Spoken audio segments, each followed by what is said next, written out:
When does environmental clearance become mandatory in industrial land acquisition? Madras HC Decodes P.V. Krishnamurthy in the context of the Tamil Nadu Acquisition of Land for Industrial Purpose Act, 1997. S. K. Ashok Kumar and others vs. SIPCOT and others, WP. Numbers 1294 of 2025 etc. Batch, High Court of Judicature at Madras, Coram, Justice Krishnan Ramasamy, the 25th of February 2026. The Madras High Court has rendered a significant judgment clarifying the stage at which environmental clearance, becomes a mandatory legal obligation in industrial land acquisition proceedings under the Tamil Nadu Acquisition of Land for Industrial Purposes Act, 1997. Honorable Mr. Justice Krishnan Ramasamy, conducting a detailed analysis of the Supreme Court's landmark ruling in Project Director vs. P.V. Krishnamurthy, 2021-3, S.C. C. 572, held that the obligation to obtain a crystallizes only before the commencement of actual construction work or implementation of the project, which happens only after the acquired land is entrusted to SIPCOT by the government, which would occur subsequent to the vesting of land to the state government, which itself occurs subsequent to the issuance of the Section 3(1) notification.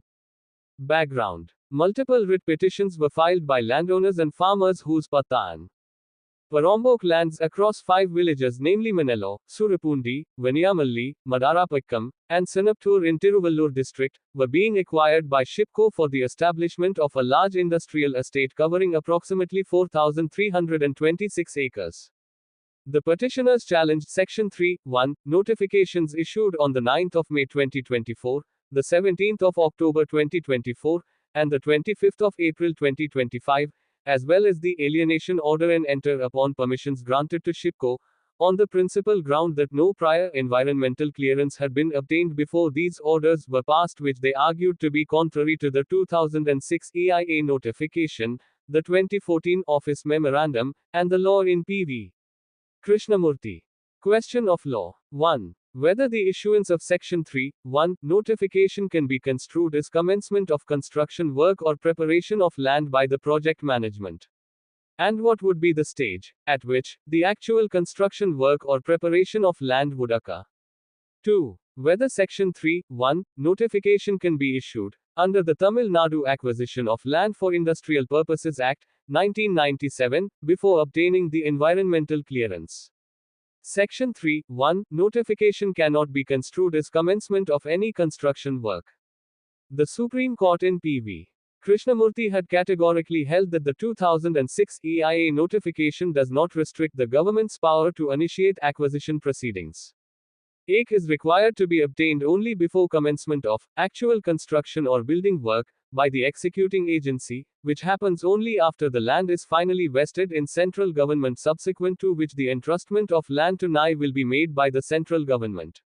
However, the same judgment also observed that the Section 3D declaration, equivalent to Section 3(1) notification under the 1997 Act, should be made only after environmental, forest clearance for the specific land is granted, which the Madras High Court found is not in consonance with each other, or with the text of the 2006 notification and the 2014 OM. The court respectfully followed the earlier and consistent line of reasoning and held that mere issuance of a Section 3(1) notification does not amount to, or can be construed as, commencement of any construction work or preparation of land by project management. At the stage of issuance of Section 3(1) notification, only the property will be vested with government and the entrustment of the said property with the SIPCOT will be subsequent event.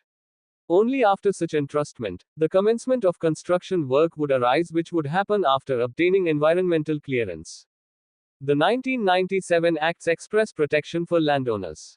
With regard to reverting the unutilized land back to the landowners, the Madras High Court addressed to the express provisos to Section 4(1) of the 1997 Act, which provide 1. That if, before actual possession is taken, the government finds that the land is no longer required, it may withdraw from acquisition and revert the land to the original owner with retrospective effect, and 2. That the owner is entitled to compensation for any damage suffered during the period of the acquisition proceedings. In virtue of these provisos under Section 4(1) of the 1997 Act, where the interest of landowners are duly protected, The court held that the rationale for requiring a prior to a Section 3(1) notification simply does not arise in the present context. On the NGT proceedings and the acquisition process. Honorable Mr. Justice Krishnan Ramasamy observed that the pendency of appeals before the NGT challenging the environmental clearances is not a bar to the continuation of the acquisition process.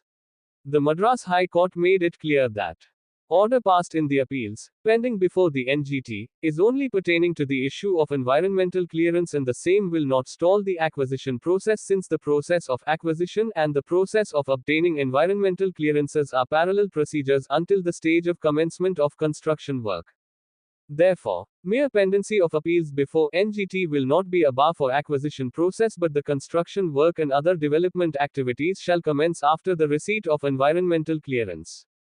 The court's reasoning is consistent with the well-established principle that the NGT, being a specialized tribunal for environmental disputes, exercises jurisdiction over the validity and legality of ECAs, environmental impact processes, and compliance conditions, but does not function as a general court of equity with the power to interdict acquisition proceedings under a separate state legislation. The court implicitly recognized that the NGT's jurisdiction over the AK and the High Court's jurisdiction over acquisition notifications are concurrent but non-overlapping, each operating in its own sphere. This demarcation ensures that SIPCO's industrial estate project is not indefinitely paralyzed by EC-related litigation, while simultaneously preserving the full force of environmental law at the construction stage. Order. There is no bar for obtaining environmental clearance up to the stage of entrustment of land to SIPCO by the government, but before the commencement of construction work or preparation of land, the SIPCO must obtain environmental clearance certificate. The Section 3(1) notifications, the alienation order, and the enter upon permissions were held to be valid.